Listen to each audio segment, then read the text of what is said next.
Ya, saya di sini berbicara sebagai sepak bola. Saya nggak condong ke naturalisasi, saya juga nggak condong ke pemain lokal. Jepang is calculated loss. Jepang itu akan sapu bersih semuanya. Rank 2 masih terbuka. Gol bunuh diri, deflect atau whatever. Tapi mereka bisa meraih 3 poin. Artinya, ini tim bisa kita kalahkan. Tapi ranking FIFA dari sebuah timnas itu bisa menjadi patokan tentang progres dari timnas tersebut. Ingin benahi kualitas wasit Indonesia, Erick Thohir akan datangkan Pierluigi Collina. PSSI di bawah Erick Thohir tak main-main.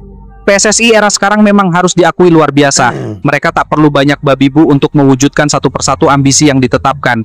Dan perihal naturalisasi Mads Hilgers serta Eliano Reinders minggu depan, kabarnya dua pemain tersebut akan menjalani sumpah WNI di KBRI Belanda. Robin van Persie heran kok ini bisa terjadi. Van Persie yang tahu betul track record Mads Hilgers di Liga Belanda. Wasit yang ditulis dengan yang bertugas. Kita mulai mencetak gol, sudah mulai menyadari bahwa ini wasit sudah tidak bagus lagi memimpin. Sultan yang dilanggar, malah Sultan yang dapat. Oke, assalamualaikum warahmatullahi wabarakatuh. Selamat datang dan selamat berjumpa kembali sahabat-sahabat Garuda fan dimanapun kalian berada. Semoga aktivitas kalian, keseharian kalian, setiap detik dan setiap jana semoga berjalan lancar, amin.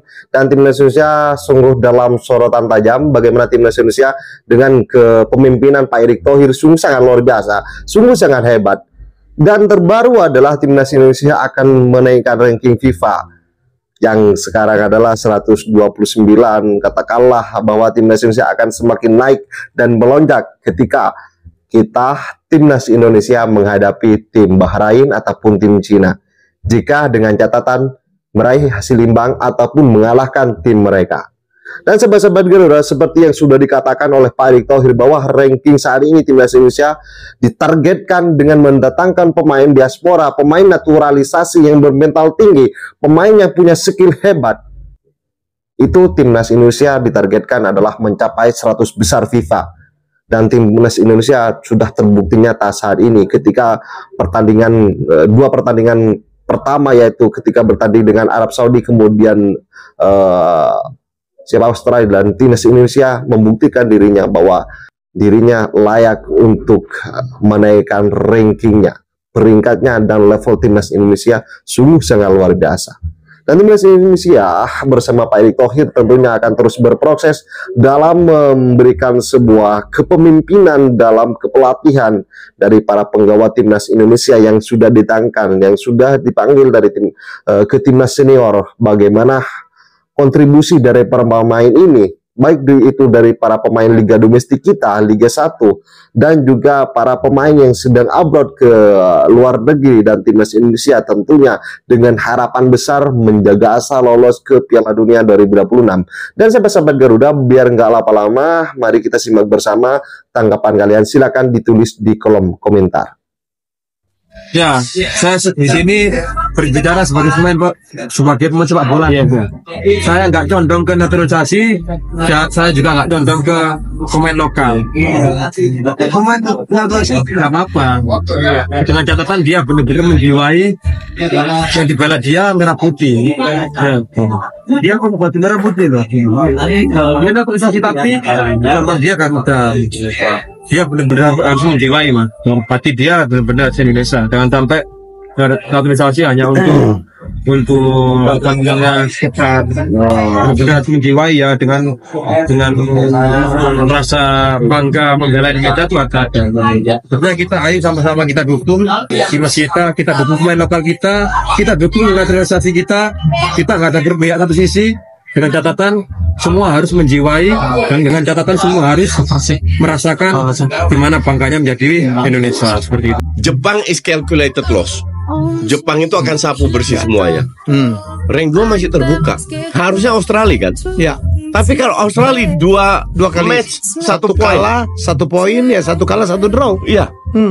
Artinya ini sangat bisa Bahrain dibantai Jepang di kandang Bahrain 0-5. Ya. Tapi Cina dibantai Jepang 7-0. Bisa ngalahin Australia dengan 10 orang, walaupun gol bunuh diri, deflect atau whatever. Tapi mereka bisa meraih 3 poin. Artinya ini tim bisa kita kalahkan. berdasarkan Erick Thohir 2 match hebat. lawan Saudi di kandang Saudi, Australia bermain di rumput yang nggak bagus. Kita bisa curi poin lawan tim yang langganan Piala Dunia, rank 24 dunia. Kita bisa curi poin. Siapa bilang kita di Australia nggak bisa curi poin? Bisa aja. Bisa aja. Nah sekarang tergantung kalau Australia terseok-seok kehilangan banyak poin, bisa aja kegeser. Tapi ranking FIFA dari sebuah timnas itu bisa menjadi patokan tentang progres dari timnas tersebut. Jadi pada saat sekarang kita melihat ranking dari timnas Indonesia naik terus di ranking FIFA, ya tentu ada sebuah progres yang real. Jadi ini bukan semacam ilusi apalagi mimpi. Tapi betul teman-teman, timnas Indonesia kita sekarang sedang meroket. Kenapa bisa meroket seperti ini? Walaupun memang kita tahu permainan belum sempurna, tapi kenapa bisa meroket seperti ini? Kalau Indonesia nggak jadi tuan rumah Piala Dunia, kita nggak bakal tahu kalau kita baru aja buat sejarah baru. Karena ini adalah pertama kalinya Indonesia tampil di Piala Dunia U17 dan menjadi negara Asia Tenggara pertama sebagai tuan rumah FIFA World Cup U17. Turnamen ini juga menjadikan Indonesia negara Asia Tenggara pertama yang lolos ke seluruh 3 Piala Dunia sepak bola putra gelaran FIFA. Yang dimana dalam 2 kali kesertaan sebelumnya di ajang FIFA, mereka tampil di Piala Dunia FIFA tahun 1938 dan kejuaraan dunia remaja FIFA pada tahun 1979. Jadi Sobat Garuda, ayo bersama kita menyaksikan sejarah baru dan dukung timnas kita di ajang Piala Dunia U17 yang diselenggarakan pada bulan November ini. Dan jangan lupa, dapatkan tiketnya di fifa.com/tickets. Ingin benahi kualitas wasit Indonesia, Erick Thohir akan datangkan Pierluigi Collina. PSSI di bawah Erick Thohir tak main-main dalam membangun sepak bola Indonesia, termasuk soal wasit. Untuk gelar seleksi wasit saja, PSSI bekerja sama dengan Federasi Sepak Bola Jepang. Seleksi ini digelar untuk menyaring wasit yang akan ditugaskan ke Liga 1, Liga 2, dan kompetisi lainnya. Demi memiliki wasit berkualitas, PSSI juga akan datangkan Collina yang notabene merupakan wasit terbaik sepanjang masa di sepak bola.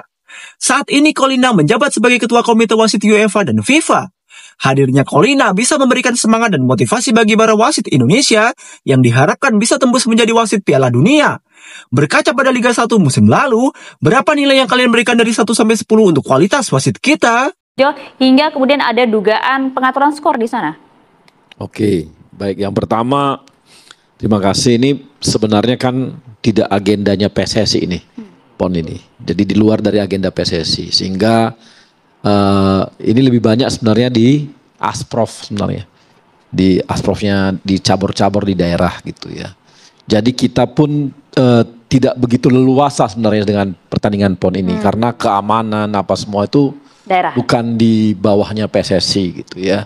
Lain kalau kayak liga apa semua memang kan itu memang betul. Jadi sebenarnya itu ini kemarin kita bereaksi karena Pak Eriknya malu aja. Yang sebenarnya kan itu karena hakimnya pun dia tersendiri, bukan Komdis. Ini Bank Negara ini Komdis di PSSI, tapi berarti ini bukan di bawah PSSI ya? Jadi enggak, ini jadi di bawah PB PON itu dia, itu Dewan Hakim namanya. Sebenarnya mereka yang punya kewenangan nanti apa semua. Cuma ini karena kita prihatin aja nih, Pak Eriknya prihatin dengan situasi ini. Jadi beliau ambil langkah pertama adalah gimana supaya pertandingan yang ada ini bisa fair. Membuat semua provinsi-provinsi yang di semifinal itu lebih tenang. Maka kami ganti tuh hakimnya, wasitnya. Diganti wasitnya, dimasukkanlah wasit Liga 2 dan Liga 1 yang terbaik kemarin. Makanya kemarin di semifinal udah bagus. Udah nggak ada lagi tuh, karena kan diawasi juga kan. Kita cari yang terbaik, turunkan. Final nanti pun itu pun yang terbaik dari Liga 1 Liga 2. Itu langkah pertama yang sudah diambil oleh kita supaya pertandingannya yang juaranya beneran juara gitu loh. Jangan lagi ada karena ini, karena itu, jangan gitu. Nah, itu yang satu. Nah, tapi sisi lain kita juga melakukan investigasi. Kita kirim kemarin ada 7 orang itu mewakili komite banding ada, komite pertandingan ada, komite keamanan ada juga dari komite wasit turun, ada Komdis juga masuk. Jadi ada 7 yang kita turunkan ke sana, udah melihat kondisi, kita investigasi. Yang pertama adalah pemain. Apapun ceritanya, nggak boleh mukul wasit, itu nggak boleh. Dia harus diajarkan bahwa wasit apapun keputusannya harus terima. Nanti kalau protes itu ada mekanismenya protesnya, bukan dengan cara memukul. Itu udah pasti salah. Tapi kita akan lihat nanti hukumannya apa. Yang kedua, kan banyak komplain terhadap wasit. Ini pun kita akan selidiki. Wasitnya kenapa bisa seperti ini? Setelah itu, kita akan cari juga kenapa wasitnya bertindak seperti ini. Apakah ada unsur kesengajaan, atau ada tekanan, atau ada yang mengatur. Intervensi. Ada permintaan misalnya, tanda kutip nih. Kemudian tidak hanya itu, kami pun mengevaluasi internal kita di PSSI. Karena yang namanya penugasan tetap diminta oleh PON kepada timnya PSSI. Jadi kami mau lihat juga, ini penugasannya benar nggak? Ada nggak yang main dalam penugasan ini? Ini udah kita ambil data, udah mulai ada bukti-bukti, ya cukup menggairahkan juga bukti-buktinya. Bang Nigara. Boleh di-spill Bang, catatannya apa hasil kemarin? Ya, ada deh. Bang Arya, tapi pokoknya soal data sama bukti Bang, kan kemarin ada indikasi Bang ya, kami juga tidak ingin menuding, katanya wasit Eko dari Ogan Komering Ulu ini kabarnya tidak masuk di line up inti wasit yang diturunkan Aceh Sultan. Itu dia, salah satunya. 5 menit sebelum pertandingan berubah. Ya. Wasit Eko yang masuk, itu betul tidak Bang? Buktinya itu masuk pun juga? benar. Itu benar. Makanya itu kan bagian dari data yang kita terima. Itu benar. Nah, tapi ada juga kami lihat ada tertentu lah yang ternyata ya, tapi udah dapat semua kok. Jadi ini nggak lama lagi akan keluar keputusan terhadap pemain, terhadap wasit, terhadap ada nggak orang di belakangnya. Kemudian ada lagi siapa yang ngasih penugasan ini. Ini akan clear nih, hukumannya akan clear. Artinya ada permintaan? Bukan permintaan. Nanti kita lihat nih bagaimana. Tapi kalau bilang ada pengaturan skor, enggak. Karena kan Sultannya korban. Kalau dia ngatur skor harusnya dia mengalah gitu loh. Atau apa, ini kan enggak. Dia kan juga mengatakan dia korban. Jadi kita udah lihat, jadi ini akan jadi proses. Berapa hari ini akan keluar hasil lah. Jadi akan, mudah-mudahan ini ini efek jerak. Semoga tidak ada lagi yang seperti ini. Jadi memang yang namanya hal-hal yang seperti ini, hukuman itu efek jera yang penting. Bukan soal dihukum, enggak. Bukan soal itu, tapi efek jera sehingga tidak ada lagi kejadian seperti ini. Bang Arya tadi mengatakan kami diberikan line up wasit. Artinya tidak sesuai dengan di line up awalnya wasit yang ditulis dengan yang bertugas. Ya, anak-anak saya yang sudah kami asuh 2 tahun dirusak dalam waktu beberapa menit. Pas kita mulai mencetak gol, sudah mulai menyadari bahwa ini wasit sudah tidak bagus lagi memimpin. Sultan yang dilanggar, Sultan malah Sultan yang dapat kartu kuning. Disuap gitu, Asprop. Ada fotonya. Kondisi memang mencekam ya, meskipun dicurangi, kami dilempari botol, bahkan penjaga gawang saya Reksi itu dilempar batu.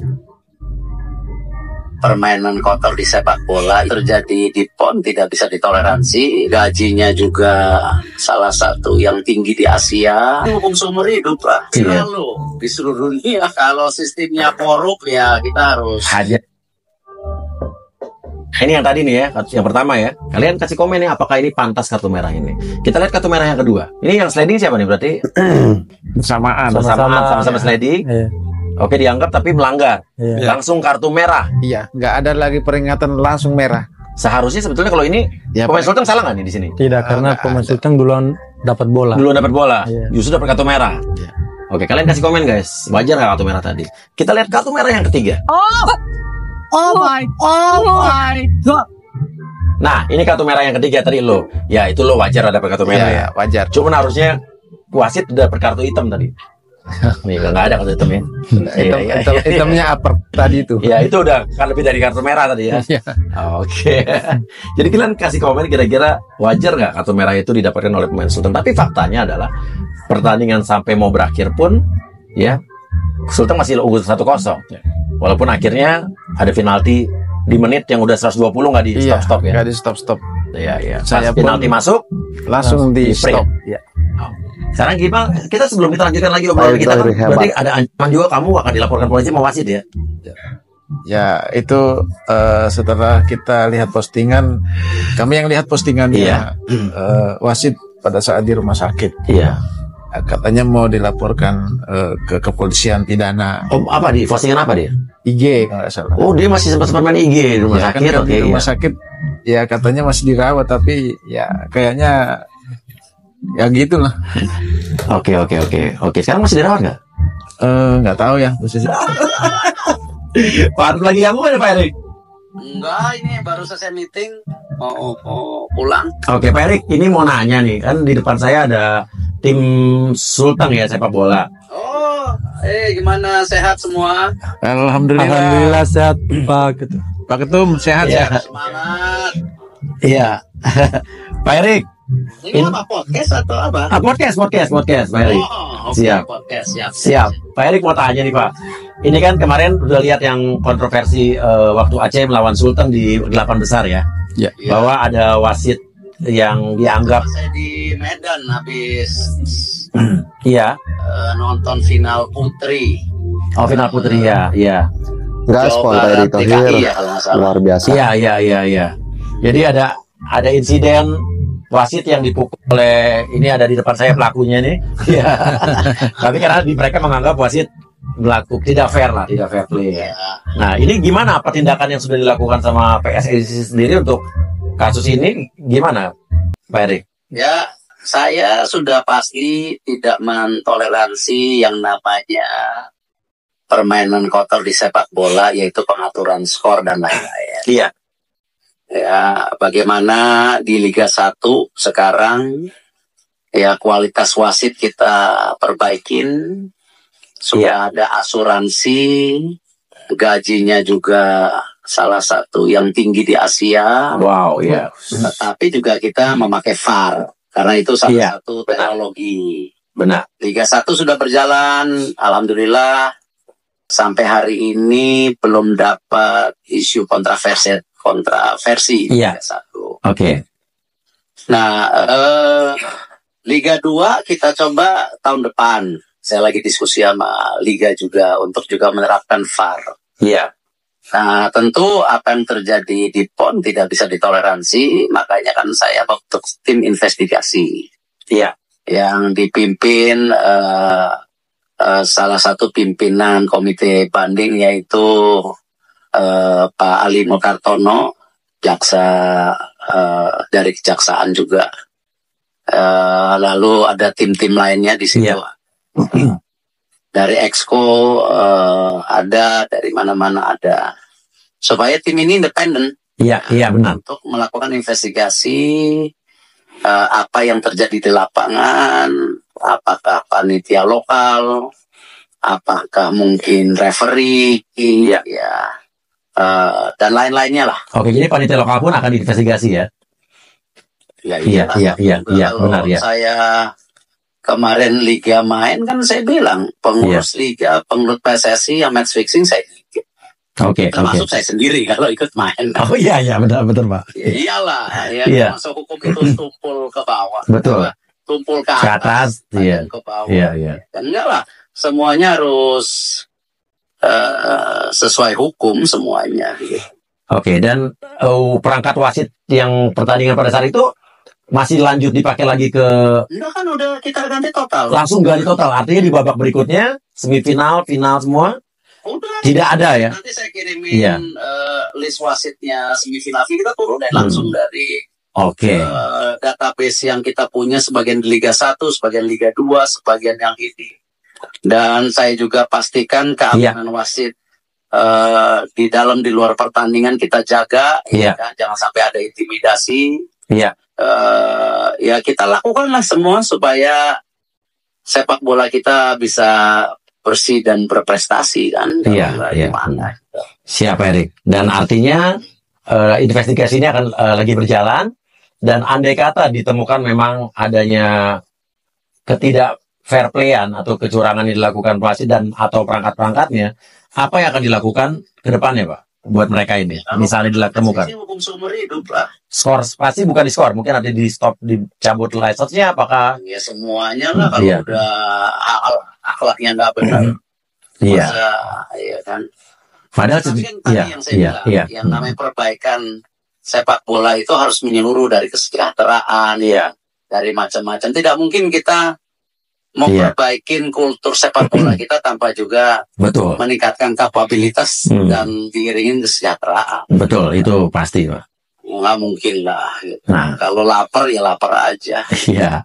Dan artinya Pak, pemain ini yang kemarin mukul wasit, Kamu harus belajar. Iya. Maksudnya apapun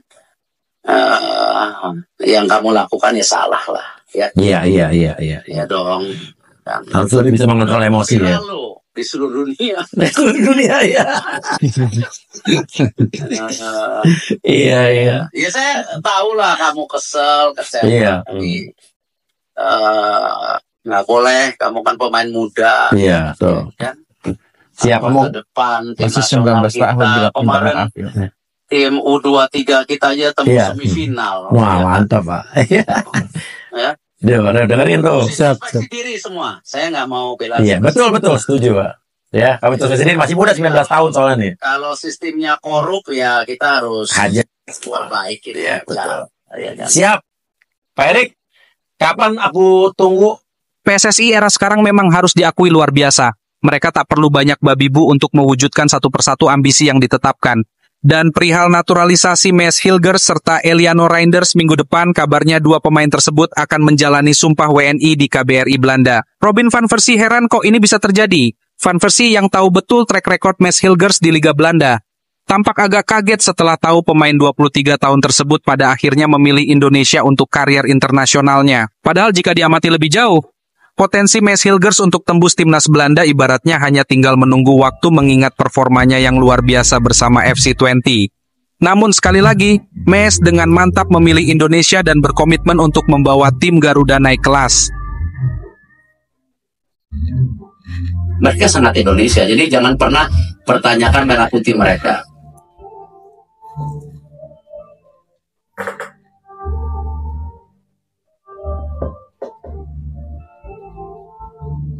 Saya dari PSSI dan saya yakin Pak Menteri, pemerintah, kita harus mempunyai target untuk perbaikan prestasi timnas. Itu yang utama. Cara-caranya pun terhormat. Aturan FIFA menjelaskan setiap negara boleh menaturalisasi semua pemain. Kita bisa lihat tim nasional Belanda sendiri, itu banyak keturunan Suriname. Tim nasional Spanyol juga pernah naturalisasi Diego Costa dari Brazil.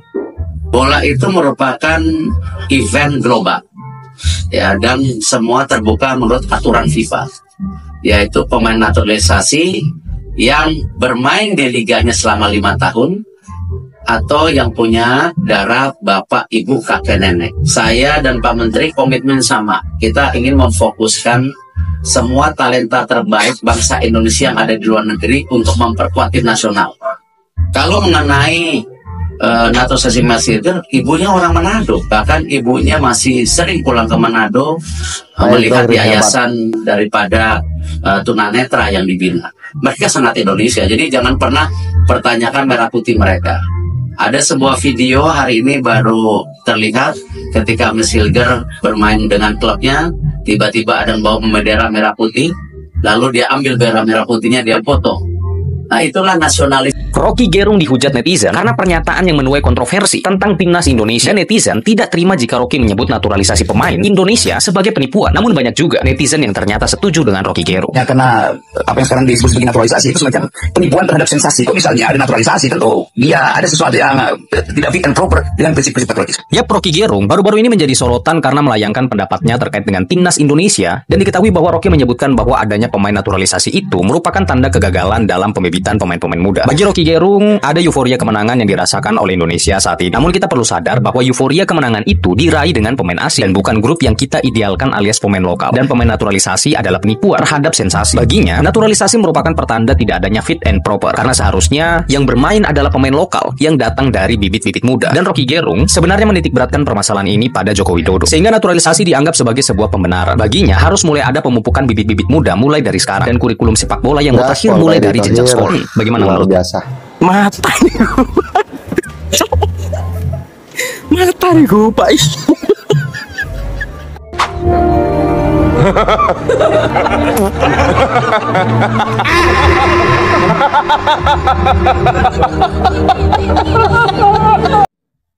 Oke sahabat-sahabat Garuda, saya rasa cukup statement kali ini. Semoga informasi kali ini tentang Timnas Indonesia bermanfaat bagi kita semua. Dan harapan besar Timnas Indonesia menjaga asa lolos ke Piala Dunia. Dan ranking tentunya di peringkat FIFA ini, Timnas Indonesia akan naik drastis dengan meraih hasil positif ke depannya. Dan bagaimana tanggapan kalian Sobat Garuda Fan? Mari kita tulis di kolom komentar dan jangan lupa like dan subscribe channel ini agar kalian tidak ketinggalan informasi penting khususnya Timnas Indonesia. Salam sepak bola keren, salam sepak bola bersih bersama saya, salam olahraga.